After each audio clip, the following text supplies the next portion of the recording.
Mi esposo murió y me dejó con 6 hijos. Después de su funeral, descubrí una caja que había escondido dentro del colchón de nuestro hijo. La caja estaba fría. Eso fue lo primero que noté. Metal frío, envuelto en silencio, escondido dentro del colchón de mi hijo de 12 años. Como un secreto que había estado esperando exactamente el momento correcto para estallar. Me quedé parada ahí, en el cuarto de Caleb. El cuarto que todavía olía a niño, a calcetines sucios y pizza vieja, y al aceite de cedro que Daniel había usado para restaurar los muebles el verano, antes de que todo se derrumbara. Y sostuve esa caja con candado contra mi pecho como si pudiera entibiarse, como si el calor todavía fuera posible. Mi esposo llevaba 12 días muerto. 12 días desde que el hospital llamó a las 6:14 am. 12 días desde que manejé esas 6 cuadras en bata, porque a Daniel le había dado opresión en el pecho, y yo le había dicho que seguramente era gas. Le había dicho que tomara agua y volviera a dormir, y me había equivocado de una forma que iba a cargar el resto de mi vida. 12 días desde que tuve que explicarles a 6 niños, Caleb, 12, Emma, 10, los gemelos Josie y Max, 8, el pequeño Reed, 5,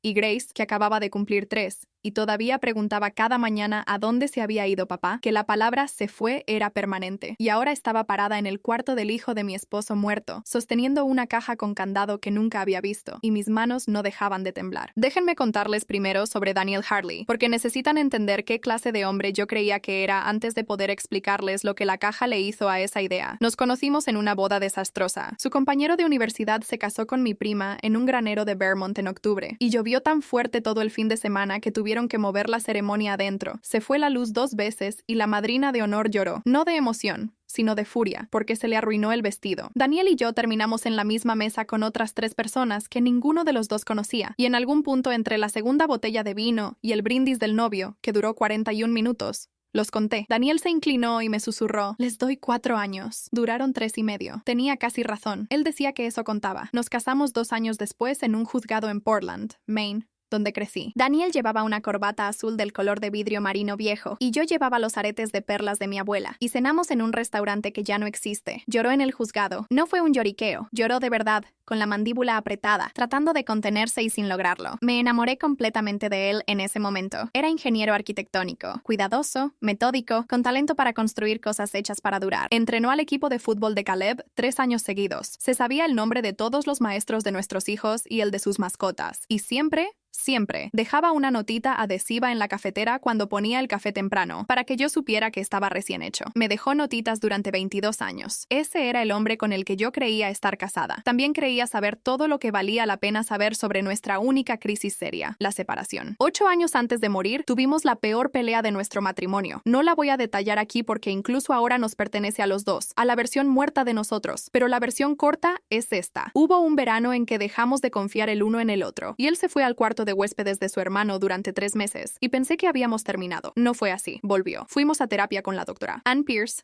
consejera matrimonial certificada en la avenida Birchwood, con 12 años de práctica y una colección de suculentas que de alguna manera nunca se morían, y reconstruimos todo. O eso creí. 3 meses. Eso fue lo que estuvo fuera. 3 meses. 8 años atrás. El brazalete de hospital en el baúl de cedro del ático decía Ava, Rosa, con fecha justo en medio de esos 3 meses. Empezó con la espalda de Caleb. 4 días después del funeral, vino a buscarme a la cocina. Yo estaba parada junto a la barra con una taza de café que había preparado 40 minutos antes y nunca había tocado. Eso me pasaba mucho esa semana. Empezaba una tarea y simplemente me detenía, flotaba, olvidaba para qué servía moverse. Mamá estaba parado en la puerta con los brazos cruzados sobre el pecho, como había empezado a hacer ese año. Esa postura contenida de un niño que trata de volverse hombre demasiado rápido. Me duele mucho la espalda. No puedo dormir. Subí con él. Pasé la mano por su colchón, el que le habíamos comprado hacía 2 navidades, el que tanto le había gustado porque era tamaño matrimonial, un colchón de grande, y se sentía normal, firme, estándar. Después mis dedos encontraron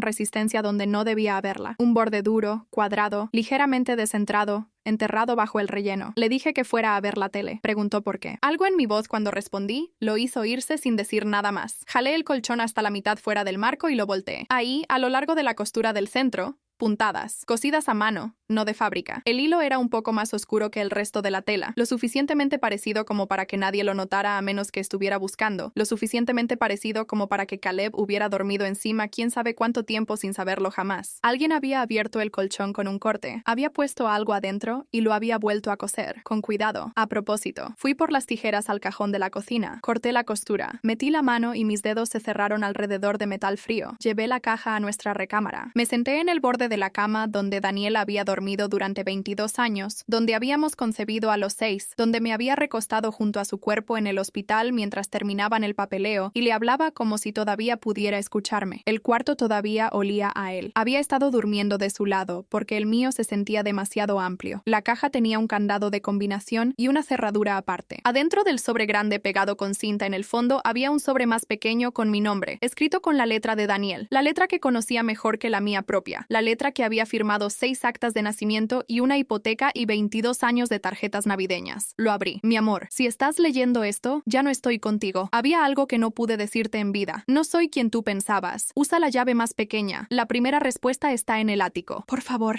no te quedes ahí. Eso era todo. Sin confesión, sin explicación, sin disculpa. Una búsqueda del tesoro, de parte de mi esposo muerto. Me quedé sentada ahí mucho tiempo. La casa estaba en silencio de esa forma en que las casas solo se quedan en silencio cuando algo grande las ha abandonado. Reed estaba en casa de mi mamá. Grace estaba durmiendo la siesta. Emma y Josie habían llevado a los gemelos al parque porque para ese punto ya habían visto suficientes documentales sobre el duelo conmigo como para saber que salir de la casa era una receta médica. Estaba sola. ¿Planeaste esto?, le dije al cuarto. El cuarto no dijo nada. Subí al ático. El baúl de cedro estaba en la esquina más lejana, bajo una manta protectora, junto a las cajas de esferas navideñas que había ido comprando una por una durante 22 años, una esfera por año por cada hijo, para dárselas algún día cuando tuvieran sus propios árboles. No había subido desde el diciembre pasado. El candado del baúl era de bronce viejo, y la llave pequeña encajó perfectamente. Adentro, 3 paquetes de cartas atados con hilo de cocina, un sobre de Manila con estados de cuenta bancarios, y algo pequeño, envuelto en un cuadro de papel de china blanco, que desenvolví primero porque necesitaba empezar por algo que pudiera manejar. Un brazalete de hospital, rosa, de plástico, del tipo que le ponen a los recién nacidos en la sala de parto. Leí el nombre impreso, Ava. La fecha era un jueves de agosto, 8 años atrás, en medio de nuestra separación, en medio de los 3 meses que había pasado alternando entre la furia y el duelo y la soledad particular de una casa llena de niños pequeños a la que le habían arrancado el centro. Me senté en el piso del ático sin proponérmelo. Fueron mis piernas las que tomaron la decisión. Las cartas no tenían la letra de Daniel. La primera decía: Daniel, Ava pregunta por qué no te quedas. No sé qué decirle. Elige. Por favor, no me hagas criarla sola mientras tú vuelves a tu vida de verdad. C. Abrí otra. Déjala. Quédate con nosotras. Ava se lo merece. Por favor. C. Abrí una tercera. Te amo. Siempre te he amado. Pero ya no puedo seguir así. Ella tiene 4 años y no entiende por qué papá solo la visita. Toma una decisión. C. Encontré los estados de cuenta bancarios. Transferencias mensuales de $2,000 cada una, empezando unos meses después de la fecha en el brazalete y continuando sin interrupción hasta... Revisé la más reciente, 3 meses antes de la muerte de Daniel. Había dejado de mandar dinero cuando le dieron el diagnóstico, cuando supo que se le acababa el tiempo. Después encontré su carta de respuesta, su letra, en el membrete de su oficina, una fotocopia. Había guardado una copia. No puedo dejarlas. No puedo dejar a Claire. No puedo dejar a mis hijos. Eso nunca va a cambiar. Pero tampoco voy a abandonar a Ava económicamente y la voy a visitar tanto como me lo permitas. Este es el único arreglo que puedo ofrecer. Sé que no es suficiente. Lo siento. Y al fondo del baúl, la carta dirigida a mí, a Claire, sellada. Claire, Ava no pidió nacer en medio de mi fracaso. La llave más grande es de una caja de seguridad en First Harbor Bank, en la calle Clement. Lo que hay adentro le pertenece a nuestra familia, pero parte de eso debería ser para ella. Sé que no merezco perdón, pero por favor, conócela. Ayúdala si puedes. Si logras encontrar esa capacidad dentro de ti, es lo último que no puedo arreglar yo mismo. Me senté recargada contra las cajas de esferas navideñas y me quedé mirando el techo mucho tiempo. No había confesado porque quisiera limpiar su conciencia. Confesó porque se estaba muriendo, porque los pagos iban a detenerse y su secreto iba a derrumbarse bajo su propio peso,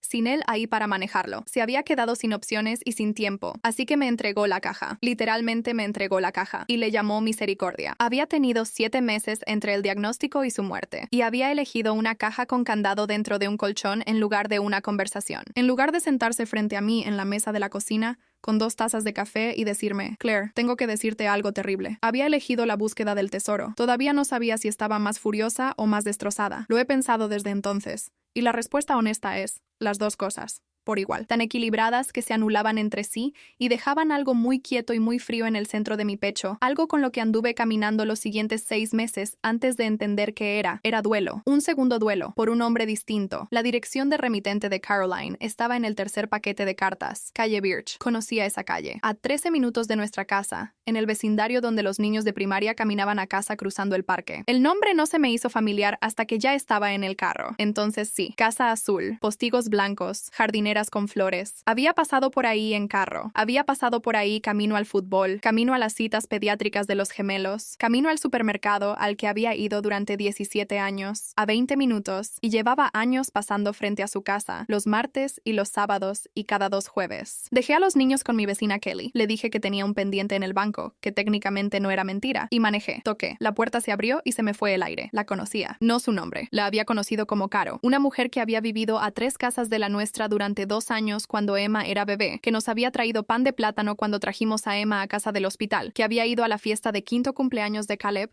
que se había sentado en mi cocina una tarde de martes, cuando Daniel andaba de viaje de trabajo, y me había preguntado cómo estaba él, cómo estaba Daniel. Lo había hecho con tanta naturalidad, con tanta calidez. Había cargado a mi bebé esa misma tarde de martes, arrullándola, y había preguntado por mi esposo. El rostro de Caroline se puso pálido cuando me vio parada en su porche. Se veía más grande de lo que recordaba, cansada, de esa forma en que se cansa alguien que ha estado manejando algo pesado y sola durante mucho tiempo. Claire, dijo, solo mi nombre. Una niña pequeña apareció junto a su cadera, cabello oscuro, pequeña. La misma mandíbula de Daniel, los mismos ojos de Daniel, mirándome desde detrás de la pierna de su madre con la curiosidad sin miedo de una niña que todavía no ha aprendido que algunos momentos son peligrosos. Las rodillas se me aflojaron. Me sostuve del marco de la puerta. Está muerto, dije. Mi voz sonaba muy plana. Había descubierto, en esos 12 días, que la planitud era una herramienta de supervivencia. Si mantenía la voz plana, no tenía que sentir lo que estaba diciendo. Falleció hace 12 días. Me dejó una carta. Lo sé, dijo. Me llamó. La noche antes de ingresar al hospital.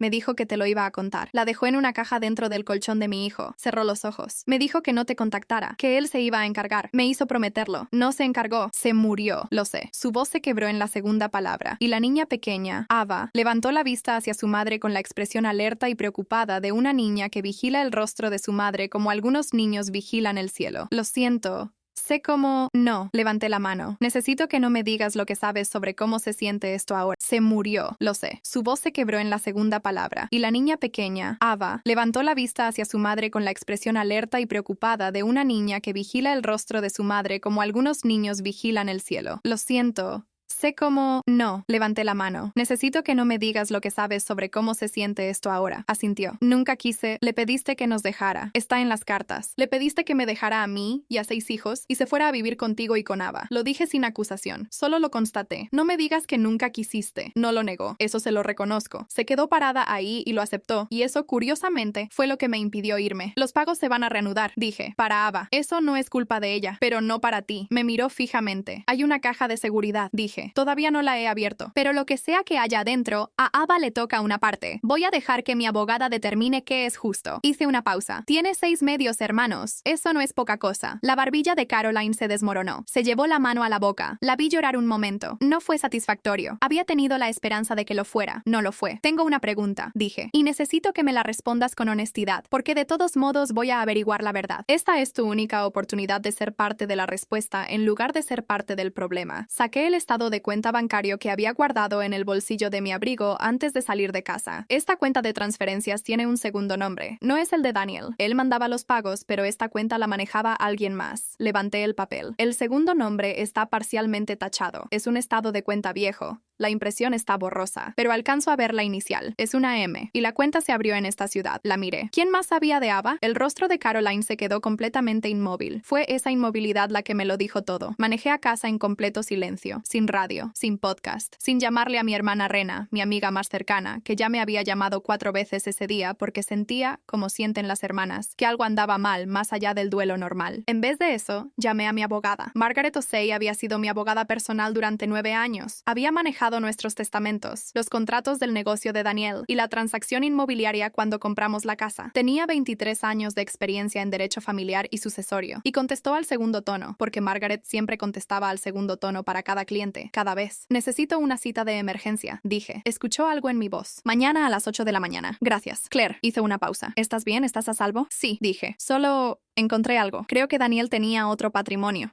separado del nuestro. Un instante de silencio. No toques la caja de seguridad hasta que yo esté contigo. No lo pensaba hacer. No firmes nada. No aceptes nada. Margaret, lo siento. Sé que ya lo sabes. Nos vemos a las 8. Esa noche me acosté del lado de la cama de Daniel y me quedé mirando el techo, pensando en el nombre de la cuenta. Alguien de esta ciudad. Alguien que había sabido de Ava durante 8 años y había estado manejando el dinero de Daniel a su favor. Alguien en quien él había confiado el secreto que no había podido confiarme a mí. Había conocido a Daniel durante 24 años. Conocía a su hermano Michael, que vivía en Denver y era un hombre decente, sin ninguna relación con esto. Conocía a sus amigos de la universidad, la mayoría mujeres. Marshall, de su primer trabajo que se había mudado a Seattle. Su contador, cuyo nombre era Philip. Y entonces, el asesor financiero de Daniel. El hombre que había manejado nuestras inversiones durante 16 años, que nos mandaba el resumen anual cada enero, con quien Daniel comía 2 veces al año y al que llamaba buen tipo y gente derecha. Martin Ashby, analista financiero certificado, 15 años en gestión patrimonial, oficinas en el piso 14 del edificio Hargrove, en el centro. La asistente de Martin dijo que estarían juntas toda la mañana cuando llamé a las 9, después de salir de la oficina de Margaret. Margaret me había acompañado a First Harbor Bank y habíamos abierto juntas la caja de seguridad, y adentro efectivamente había herencias familiares, las joyas de la abuela de Daniel, bonos, una escritura de un terreno en Vermont, del que nunca habíamos hablado, y una segunda carpeta, separada del resto, con una sola palabra escrita a mano por Daniel, Ava. Margaret había fotografiado todo con su teléfono y se había llevado la carpeta. Solo la escritura del terreno valía $340,000. La carpeta de Ava contenía una carta de intención escrita a mano, en la que Daniel destinaba el 20% de la cartera de bonos a un fideicomiso a nombre de Ava. Él mismo escribió esto, dijo Margaret. Legalmente todavía no es vinculante, pero es claro, tenía la intención de mantenerla. También tenía la intención de decírmelo y no lo hizo. Dije, sí. Se quedó callada un momento. ¿Quieres honrar la intención? Pensé en la niña pequeña junto a la cadera de Caroline, los ojos exactos de Daniel mirándome sin saber qué estaba mirando. Sí, dije, pero primero quiero entender el panorama completo. Hay un nombre, Martin Ashby, que pudo haber estado manejando una cuenta separada, una que procesaba los pagos de manutención de Ava sin pasar por nuestras finanzas conjuntas. Margaret me miró fijamente. Eso sería una violación grave del deber fiduciario, dependiendo de la estructura. También podría constituir ocultamiento de bienes matrimoniales. Lo sé. ¿Cómo quieres proceder? Con cuidado, dije, y por completo. La referencia de investigación de Margaret fue una mujer llamada Dra. Sandra Kwan, contadora forense, 12 años en fraude financiero y disputas sucesorias, que había trabajado en 3 casos de alto perfil en nuestro estado y que no perdía el tiempo con palabras de más. Me recibió en la oficina de Margaret ese viernes y me pidió cada estado de cuenta, cada declaración de impuestos y cada documento financiero al que tuviera acceso. También me pidió el nombre completo de Martin Ashby y de su firma. Lo escribió en su laptop. Miró la pantalla 10 segundos y dijo, ya había visto su nombre. Testificó en una deposición hace 2 años, en un asunto no relacionado. Manejaba 2 cuentas familiares para un solo cliente a través de una estructura de fideicomiso discrecional. ¿Eso qué significa? Significa que es posible que el cónyuge del cliente no haya sido informado de la estructura completa. Cerró su laptop. Dame 2 semanas. No necesitó 2 semanas. Me llamó al 9º día. Martin Ashby estableció una cuenta de fideicomiso discrecional a nombre de su esposo en 2016. El fideicomiso recibía $2,000 al mes de su cuenta de ahorros conjunta, a través de una serie de transferencias entre cuentas codificadas como reasignación de inversiones. En el papel,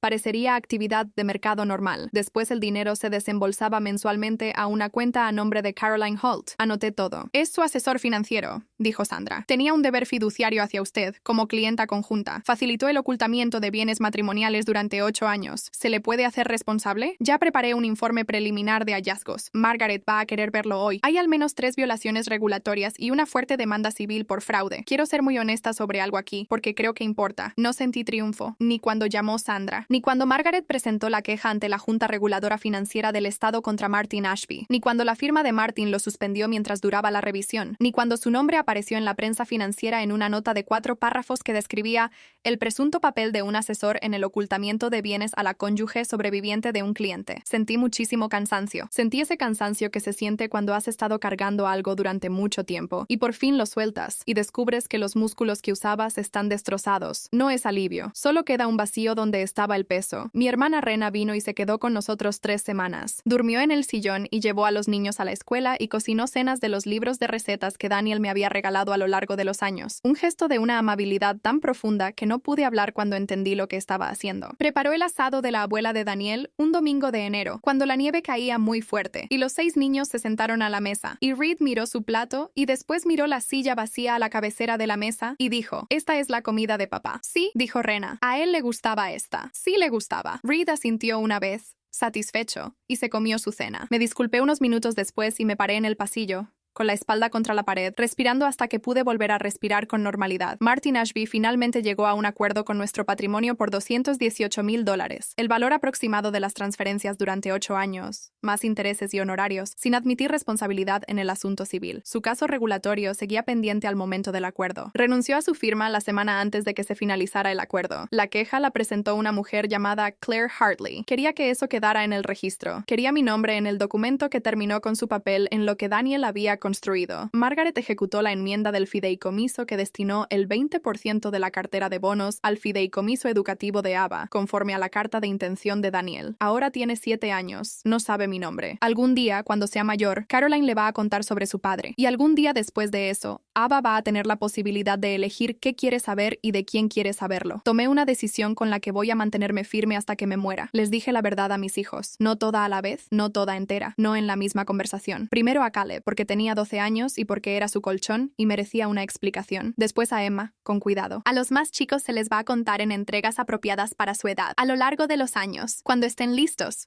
cuando hagan las preguntas que lo vuelvan necesario. No protegía a Daniel de la verdad. Protegía a mis hijos de ella hasta que estuvieran listos para cargarla. Eso es diferente. Creo que él habría tomado la decisión contraria. Creo que pasó toda su vida protegiendo a la gente de la verdad, de formas que parecían amor, y en parte eran amor, y en parte también eran cobardía, y yo no les voy a hacer eso a mis hijos. Eso no es una condena. Amaba a mi esposo. Todavía lo amo. De esa forma complicada en que amas a alguien que fue genuinamente bueno en tantos sentidos y genuinamente terrible en este uno, y tienes que sostener las dos cosas al mismo tiempo o pierdes la cabeza. Fue un hombre que lloró en nuestra boda del juzgado y entrenó fútbol y dejaba notitas en la cafetera. También fue un hombre que escondió una caja con candado dentro de un colchón y le llamó honestidad. Las dos cosas son verdad. Las dos cosas siempre van a ser verdad. Han pasado 8 meses desde que encontré la caja. La casa está más ruidosa ahora, lo cual suena mal, pero en realidad está bien. En las primeras semanas, después de que Daniel murió, se puso muy silenciosa. Ese silencio específico de ausencia que se asienta sobre un lugar cuando la persona que ancoraba su ruido ya no está. Pero los niños tienen esa forma de llenar el espacio que los adultos han dejado vacío, y para febrero el ruido ya había vuelto. No el mismo ruido, no sus pasos en la escalera, ni el sonido particular de su risa ante algo en la televisión, sino el de ellos, el nuestro. Vacié su oficina en casa en marzo. Ese fue el día más difícil desde el funeral, más difícil que el banco, más difícil que pararme en el porche de Caroline, porque su oficina era el lugar que más olía a él, y porque encontré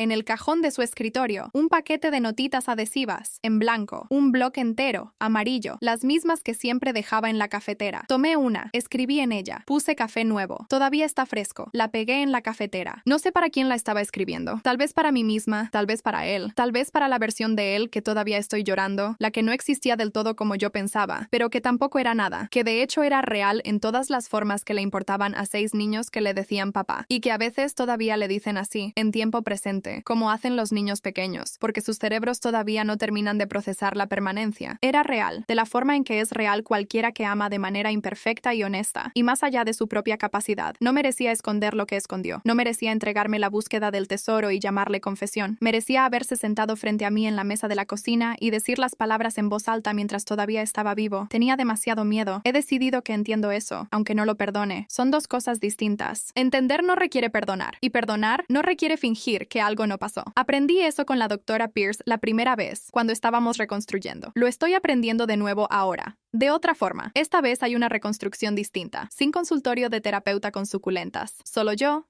y 6 hijos, y una casa que está aprendiendo a hacer algo nuevo sin él adentro. Caleb cumplió 13 años el mes pasado. Pidió un colchón nuevo. No dije nada por un momento. Después dije, sí, vamos a conseguirte uno nuevo. Me miró con los ojos de Daniel. Todos mis hijos tienen los ojos de Daniel, ese color gris verdoso que cambia según la luz. Y dijo, mamá, lo que sea que había ahí adentro, espero que no haya sido tan malo. Fue complicado, dije. Asintió. Tiene 12 años, 13 ahora, y entiende lo complicado. Todos ellos lo entienden. Los niños que pierden a un padre a edad temprana desarrollan una fluidez fluidez precoz con lo complicado, una tolerancia a la ambigüedad que la mayoría de los adultos pasa toda su vida. 12 años, 13 ahora, y entiende lo complicado. Todos ellos lo entienden. Los niños que pierden a un padre a edad temprana desarrollan una fluidez precoz con lo complicado, una tolerancia a la ambigüedad que la mayoría de los adultos pasa toda su vida evitando. Está bien, dijo. Le compramos un colchón nuevo. Vi a los repartidores bajar el viejo por las escaleras y sentí que algo se soltaba en mi pecho, una presión que había estado ahí desde octubre, un peso que ni siquiera había registrado por completo hasta que se fue. No sé qué esperaba que fuera el duelo, no sé qué esperaba encontrar en esa caja, no esperaba la búsqueda del tesoro, y no esperaba el rostro de Caroline, y no esperaba a Martin Ashby ni a la contadora forense, ni la denuncia regulatoria, ni toda la maquinaria de la verdad que cobró vida en cuanto saqué esa caja de metal frío del colchón. Lo que esperaba, lo que me había permitido necesitar, era que Daniel fuera el hombre que yo pensaba que era, completamente, sin reservas. No lo era. Era más que eso, en algunos sentidos, menos en otros. Era específico y defectuoso y capaz de un amor tremendo y de una evasión terrible. Y pasó 22 años siendo la mejor versión de sí mismo que sabía ser. Y esa versión tuvo un costo que me hizo pagar sin preguntarme. Pienso en lo que habría hecho si me lo hubiera dicho. Si se hubiera sentado a la mesa de la cocina, me hubiera mirado y dicho, Claire, durante la separación hubo alguien más. Hay una hija, se llama Ava. La he estado apoyando durante años y tengo que decírtelo. No lo sé. Genuinamente no lo sé. Tal vez lo habría dejado. Tal vez me habría quedado. Tal vez habría necesitado 6 meses para decidir. Pero me habrían dado la posibilidad de elegir y él me quitó esa posibilidad y eso es lo que todavía estoy trabajando. Lo que la doctora Pierce, a quien estoy viendo otra vez, mismo consultorio, mismas suculentas, aparentemente son inmortales, llama la violación de la autonomía. Es la parte que me da más rabia que la aventura misma. Confío en que yo encontraría la caja. Simplemente no confío en que yo sobreviviría a la conversación. Se equivocó en eso. Se equivocó en muchas cosas. Pero tuvo razón en esto. Ava no pidió nacer en medio de su fracaso. Ninguno de los demás tampoco lo pedimos. Y aquí seguimos.